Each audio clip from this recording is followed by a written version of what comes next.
Hey all, welcome back to the Fire and Water Cooking Channel. I'm Darren. Today I'm going to talk about how sous vide and barbecue can help save you some money on your food budget, especially now with this virus going on.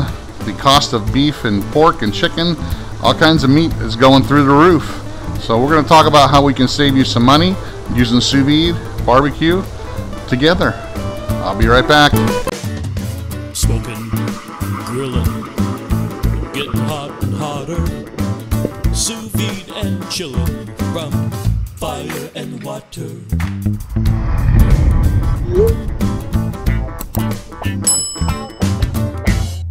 Alright guys, one of the things I want to talk about is it's not really about the sous vide equipment. You don't really need to get the expensive setup. If you already have the sous vide equipment, it's going to help you out especially. But you can use a stock pot, you can use a cheaper sous vide, but if you already have the equipment, it's really smart to be able to use this equipment to help you save some money.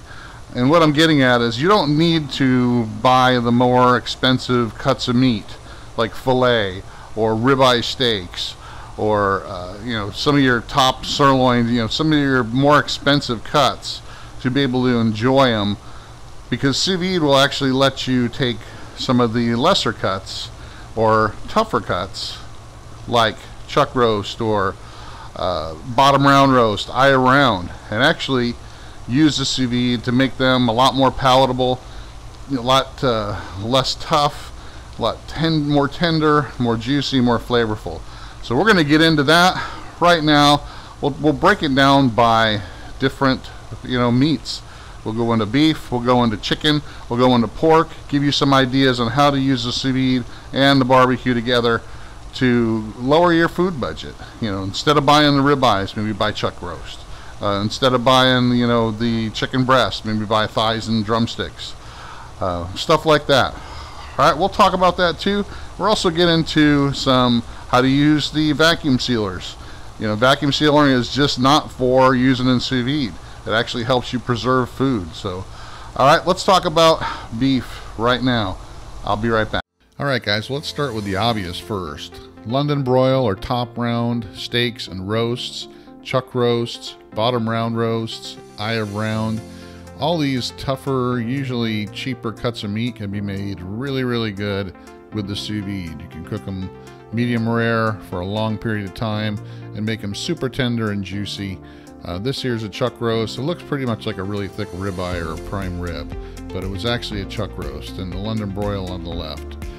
Also for chuck roast, you can turn it into pulled beef by cooking it a lot longer and then throwing it on the smoker for a little while. There's lots of ideas for roasts and cheaper cuts that you can use the sous vide and mix it with barbecue. Another one is brisket. Brisket you can usually get pretty cheap at Costco or Sam's Club. $3.50 to $4 a pound for a whole packer brisket. I always suggest getting the whole packer instead of just the flat, because it's so much more economical, and you can make them into different things. You can make the point into burnt ends, or make it into roast beef, make it rare using the sous vide. There's just many different things you can do with a brisket, and it's usually pretty cheap. Also, you can buy whole subprimals at Sam's or Costco, and this here is top sirloin. Top sirloin you can get for $5.99 a pound. Cut them into steaks yourself and save a bunch of money, and then throw them in the sous vide to make them as tender as a fillet. So I suggest you doing that as well. Buying the whole primals, cutting them yourself, and then cooking them in the sous vide is an awesome idea. Hey, and let's not forget about the most economical cut of all, ground beef. You can do so much with it. I always recommend get the 80-20. So you can do pretty much anything. These are moink balls I wrapped in bacon that I sous vide, but you can make meatloafs, you can make stuffed peppers, pretty much anything, burgers, anything you want with chili, stews, all kinds of stuff. So make sure you get some good quality ground beef and use that as well. So always things you can do with ground beef. All right guys, I want to talk about chicken now, because chicken's actually a pretty good protein to have around. Not all of them are really expensive. If you buy boneless, skinless chicken breasts, I guess that can be really expensive. But whole chickens, just in chicken parts, the thighs, bone-in chicken thighs with the skin on, drumsticks. They can be pretty cheap, and you can do a lot with them. So let's talk about that, how we can actually use chicken with the sous vide, but also by using different kinds of spices and seasonings to mix it up a bit. So let's talk about chicken. I'll be back. So let's start out with a whole bird. This is probably the cheapest way to buy chicken, is to buy a whole bird, because you can usually get it pretty cheap. I usually buy Costco whole chickens for like 99 cents a pound. I get the big 2-pack and I cut them and break them down into different parts, or I cook them whole like this. I can turn it into sous vide fried chicken, but the sous vide works really well with chicken. It keeps it nice and moist, cooks it all the way through. You don't have to worry about that pink by the bone, and still have it nice and moist and juicy. You can also use it to make something like jerk chicken, like I did here with the Fresh Jack seasonings, and you know, all kinds of different seasonings. Chicken takes really well to smoke, spices, seasonings. You can make it 100 different ways, and it's usually pretty cheap. Chicken wings on their own you can buy thighs, you can buy drumsticks, usually under $1.50 a pound. You can buy the whole leg quarter fryers, and they're really cheap. And don't forget about turkey. Turkey, you know, especially around Thanksgiving, you can buy a whole turkey for pennies on the dollar and then stick it in your freezer and have it later. So this here's a turkey breast I did, but don't forget about turkey. All right, the next protein we're going to talk about is pork. Lots of different ways to make pork. Pork shoulder is pretty inexpensive. It's probably gone up now, but actually I'm lucky enough to have a big freezer in my garage. A couple weeks ago, my local store had pork shoulders, Boston butts, $1.90, or actually 99 cents a pound, so I loaded up on those. Even if they're $1.99 or even over $2 a pound, they're actually still a pretty inexpensive way to have some great protein. And sous vide and barbecue lets you cook it up many different ways to where you can actually stretch it out and use it in different ways that you haven't thought of before. You got tenderloins, pork chops, all different things you can do with pork. Let's get into that right now. One of the first things people think about when I say pork butt is pulled pork, which sous vide can make it very delicious. And when you can buy some pork butt for really cheap, you can make a lot of it. But don't forget about other ways to make this pork butt. You can use it to make something like carnitas, which are Mexican pork tacos or burritos. You can use it to make Latin flavored roast pork, like Cuban style, with the mojo marinade. All kinds of different things. You can make it Italian style. So there's all kinds of things that you can use your sous vide for, including pork chops. You can take pork loin, which is usually fairly cheap, cut it into chops or a whole roast, and the sous vide can make it very tender and juicy. Also, don't forget about tenderloin.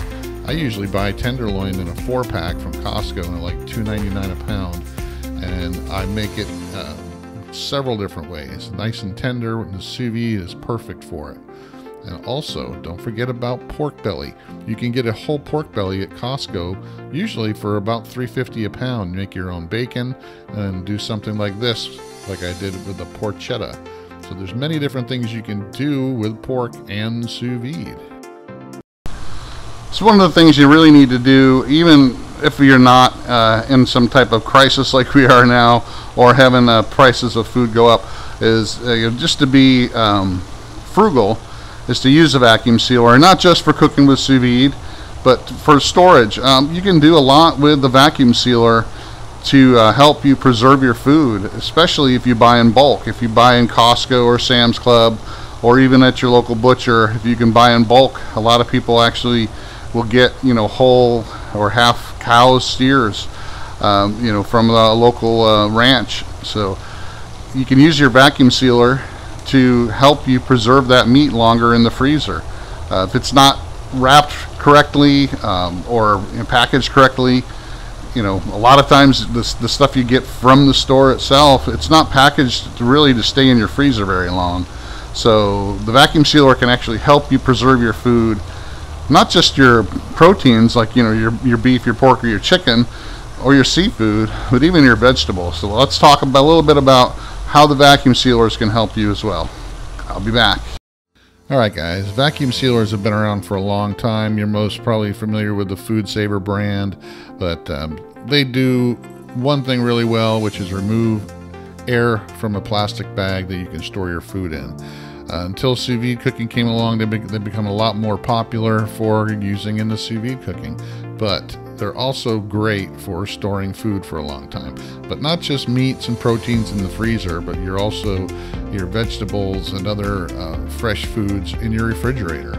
But one of the great things is about vacuum sealers and vacuum bags is you can actually store your food in the freezer, your steak, your meat, your proteins, your chicken, season it up, and then toss it right out of the freezer into the sous vide bag. So lots of uses for vacuum sealers, but especially for keeping your food fresh, stored properly so it lasts a long time. So buy in bulk, use a vacuum sealer, use it on your fresh foods as well, and you're going to save time and money. Alright guys. Alright guys, well I hope this video has helped you out, giving you some ideas on how to use sous vide, barbecue, vacuum sealers to help you save on your food budget. Especially now when we have these kind of issues that the food cost of beef and pork and chicken and all kinds of food is going up because of the issues that we're having with this pandemic. But I hope this helped you out. Make sure you like us on Facebook, Instagram, Twitter. Follow us. Make sure you like this video, subscribe, share. Follow us on the Fire and Water Cooking Podcast. And I'll see you again on the next Fire and Water video. Thanks guys.